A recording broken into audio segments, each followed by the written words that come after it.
இன்று நவீன அரசியல் களத்தில அதிகாரத்தை கைப்பற்றுவதற்கான முயற்சிகள் பெரும்பாலும் கவர்ச்சிகரமான வசீகரமான புனை கதைகளின் மீதே அரசியல் கட்டமைக்கப்படுவதை நாம் பார்த்து வருகிறோம். களத்துக்கு வரும் புதிய அரசியல் கட்சிகள் நாட்டில் தற்போது நிலவும் அரசியல் சூழலை மாற்றி அமைப்போம் என்றும் மாசற்ற ஒரு மாற்றத்தை தருவோம் என்றும் வாக்குறுதி அளித்து மக்களை தம்பால் ஈர்க்கின்றனர். நவீன டிஜிட்டல் பிரச்சாரத்தை மூலதனமாக வைத்து மூளைச்சலவை செய்வதுதான் அரசியல் கட்சியின் பண்பாடா என்று கேட்கின்ற வகையிலே இன்றைக்கு டிஜிட்டல் பிரச்சாரத்தை மூலமாக வைத்துக் கொண்டு மூளைச்சலவை செய்து வருகின்றார்கள். சொற்களுக்கும்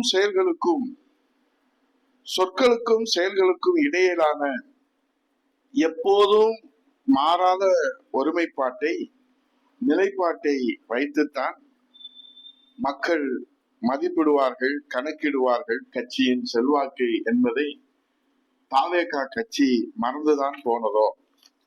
கவர்ச்சிகரமான அரசியல் பேச்சுகளும் வசீகரமான சொல்லாளர்களும் அரசியல் நடவடிக்கைகளை விட வேகமாக ஓட தொடங்கும் போது தொடக்கத்தில் இருக்கும் மக்கள் பேரெழுச்சி நாளடைவில் மங்கி போய் மௌனமான ஆழமான அவநம்பிக்கையாக மாறிவிடும் என்பதுதான் அரசியல் வரலாறு. காவிரி நீர் பிரச்சனை, மேகதாது பிரச்சனை, சட்டம் ஒழுங்கு பிரச்சனை, பெண்கள் பாதுகாப்பு, போதைப் பொருள் நடமாட்டம், மின்வெட்டு பிரச்சனை, அரசு மருத்துவமனையின் அவல நிலைகள், தமிழகத்தின் கடன் அளவு, அதோடு கோயில்கள் நிலம் கொள்ளை போகிறது, நீட் தேர்வு விலக்கு என்று லாக்அப் டெத்திலே சாதி வேண்டாம் நீதி வேண்டும் என்று சொன்ன விஜய் முக்கிய பிரச்சனைகளிலே வகிக்கும் மௌனம், இப்படி தமிழ்நாட்டின் முக்கிய பிரச்சனைகளிலே விஜய் வகிக்கும் மௌனம் அதன் தொடக்க கால நிலைப்பாட்டை கேள்விக்குறி ஆக்கும் போது அதன் கொள்கை ஆழம், விஜயின் கொள்கை ஆழம் குறித்து மக்கள் இயல்பாகவே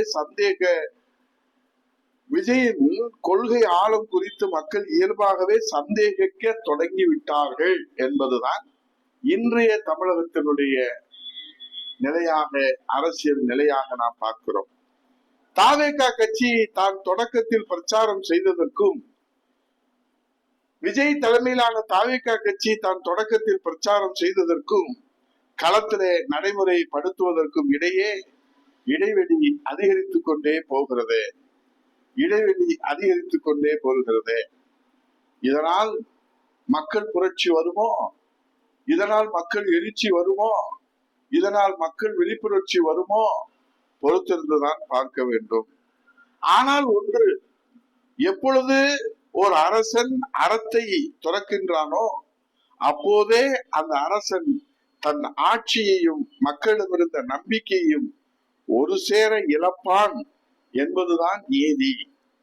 நடப்பு நிதியாண்டிலே கடந்த 3 மாதங்களிலே ஏப்ரல், மே, ஜூன் வரையிலான காலங்களில் மட்டும் ரூபாய் 20,881 கோடி ரூபாய் தாவேக அரசு கடன் வாங்கியிருக்கிறது.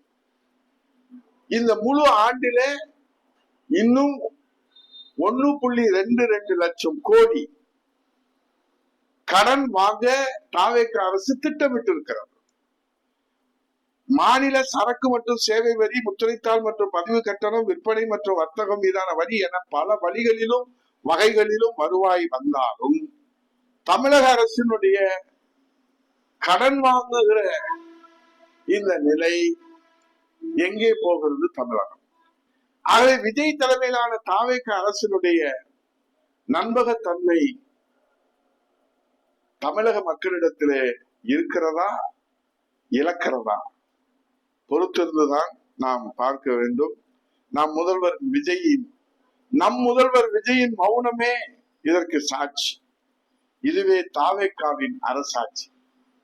நம் முதல்வர் விஜயின் மௌனமே இதற்கு சாட்சி. இதுதான் தாவேகாவினுடைய அரசாட்சி. நல்ல மாற்றமா இது? நாட்டு மக்களை சிந்திக்க வேண்டிய நேரம் இது. நிர்வாக நடப்புக்கே நாடு கடன் வாங்கும் போது நாட்டு மக்களுக்கு கொடுத்த வாக்குறுதிகள் உயிர் பெறுமா, உயிரற்று போகுமா? பொறுத்திருந்து பார்ப்போம்.